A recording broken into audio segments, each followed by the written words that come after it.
ជំរាបសួរពុកម៉ែបងប្អូនថ្ងៃនេះមួយឈប់ការឈប់មករកត្រីដែរប៉ុន្តែរកប្តីអត់ទាន់ឃើញកន្លែងអស់អួនទេមានមួយឈប់សិនទៅនេះទៀតបេះ4 10យោទៅផ្ទះទៅថ្វាយព្រះចៅសុខសប្បាយស្អាតនេះផ្កា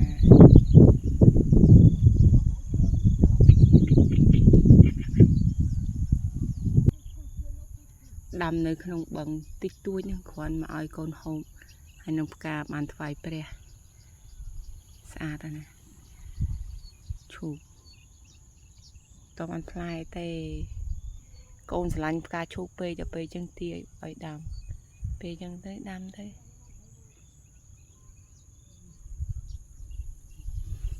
ធម្មជាតិស